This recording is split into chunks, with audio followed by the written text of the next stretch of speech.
The Wynne Prize is awarded for the best landscape painting of Australian scenery in oils or watercolours, or the best example of figure sculpture by an Australian artist.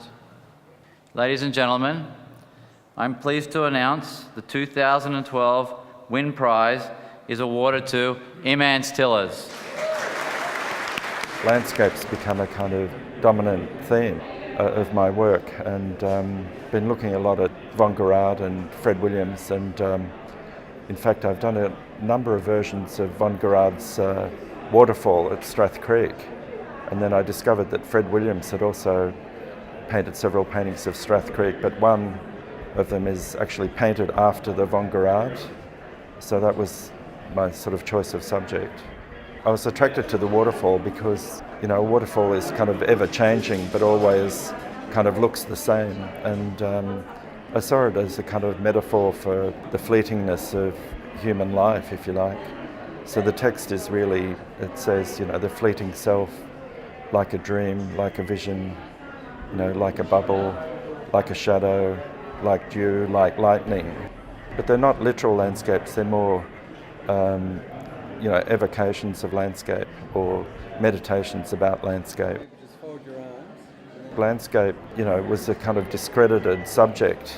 You know, when I was a young artist, that was the last thing you wanted to be, is to be a landscape artist. And the last credible landscape artist, I think, was Fred Williams.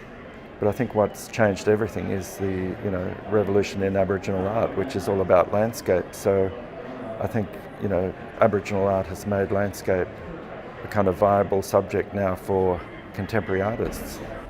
Most of my works actually have a kind of narrative in them which is there through the words, and I think that's what indigenous art has done. It depicts the landscape, but there's a story behind what's depicted. Fred Williams definitely, you know, is a great artist, but I've also been influenced, I guess, by Colin McCann, whose work is also about landscape, but in a different way. You know, it's really about faith and belief, and also he uses words. And even artists today like Anselm Kiefer, while their work is very contemporary, it's also generally takes the form of landscape painting. So they're really my, you know, strongest references apart from Aboriginal art.